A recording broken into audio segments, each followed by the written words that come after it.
नमस्कार मित्रों। क्या आपने कभी सोचा है कि अयोध्या की पावन नदी सरयू का जन्म कैसे हुआ? आज हम आपको ऐसी अद्भुत कथा सुनाने जा रहे हैं जिसे सुनकर आप चकित हो जाएंगे। भगवान विष्णु के पवित्र आंसुओं से जन्मी इस नदी की कहानी इतनी रोमांचक है कि जिसे सुनकर आप मंत्र मुग्ध हो जाएंगे। लेकिन सरयू नदी के प्रकट होने की यह कहानी सिर्फ यहीं नहीं रुकती। आप ये जानकर हैरान हो जाएंगे कि इस पावन नदी को महादेव ने श्राप भी दिया था। तो आखिर क्यों मिला था सरयू नदी को श्राप? जानने के लिए बने रहिए वीडियो के अंत तक। सतयुग में शंखासुर नाम का एक महापराक्रमी और बलशाली दैत्य था जो अत्यंत दुष्ट और अत्याचारी था। इस दैत्य ने ब्रह्मा जी के मुख से निकले समस्त वेदों को चुरा लिया और महासागर की गहराइयों में ले जाकर छिप गया। यह दुखद समाचार सुनकर सभी देवताओं ने चिंतित होकर श्री हरि विष्णु से प्रार्थना की कि वे वेदों को दुष्ट शंखासुर से मुक्त कराएं।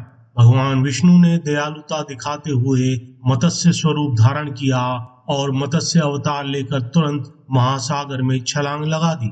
भगवान विष्णु और उस दुष्ट शंखासुर में भीषण युद्ध हुआ। अंततः भगवान विष्णु ने दैत्य शंखासुर का संहार करके वेदों को उससे मुक्त करवाया। युद्ध के पश्चात जब भगवान विष्णु अपने दिव्य चतुर्भुजी स्वरूप में प्रकट हुए तो वेदों की रक्षा की खुशी में उनके नेत्रों से अश्रु की धारा बहने लगी। इन पवित्र अश्रुओं में से एक दिव्य नदी का जन्म हुआ। यह नदी मानसरोवर में जाकर मिल गई। अयोध्या के संस्थापक वैवस्थ मनु ने अपने गुरु महर्षि वशिष्ठ से एक महायज्ञ करने की इच्छा जताई। गुरु वशिष्ठ ने कहा, मनु, इस नगरी में कोई पावन नदी नहीं है। पहले पवित्र जल की व्यवस्था करो, क्योंकि सभी तीर्थ पावन जल के किनारे ही स्थित होते हैं। गुरु वशिष्ठ ने वैवस्थ मनु को उपाय बताया कि भगवान विष्णु के अश्रुओं से बनी नदी मानसरोवर में जाकर मिल गई है, उसे यहाँ लाया जा सकता है। महाराज मनु ने अपना दिव्य धनुष उठाया और एक तेजस्वी और दिव्य बाण मानसरोवर की दिशा में छोड़ा। जब बाण ने मानसरोवर का भेदन किया तो वहां से पावन नदी का उद्गम हुआ।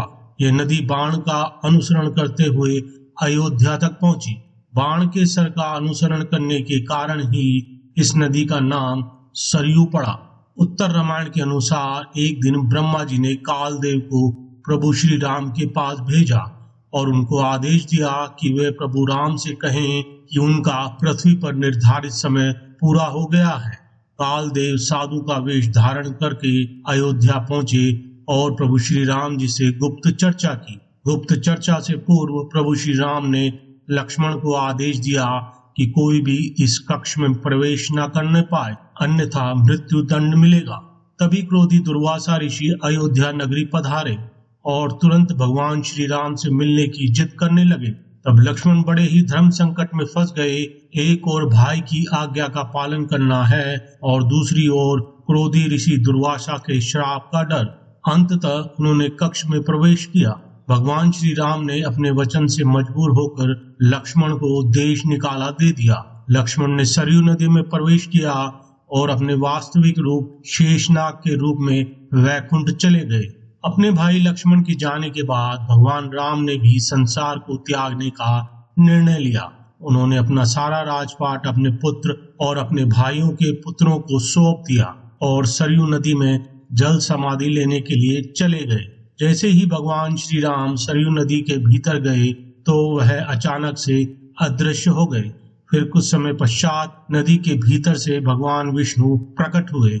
उन्होंने अपने भक्तों को दर्शन दिया।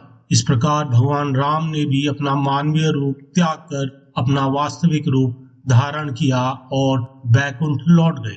यह सब देखकर भगवान शिव ने सरयू नदी को श्राप दे दिया कि आज के बाद जो कोई भी तुम्हारे जल को स्पर्श करेगा वह प्राणी नरक का भागीदारी होगा। तुम्हारी कोई पूजा नहीं करेगा और ना ही तुम्हारा जल किसी भी पूजा में प्रयोग किया जाएगा। तुम ही भगवान राम की मृत्यु का कारण बनी हो।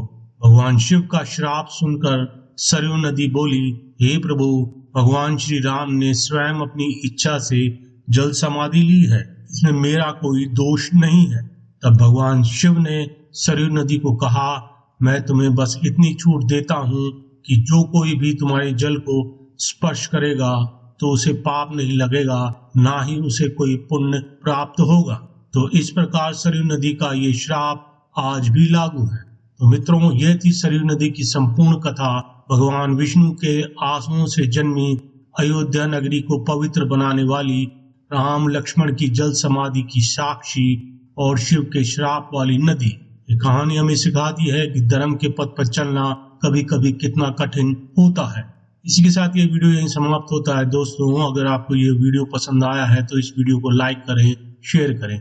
इसी प्रकार की वीडियो देखने के लिए हमारे चैनल को सब्सक्राइब करें और कमेंट में अपने विचार साझा करना ना भूलें। धन्यवाद। जय श्री राम।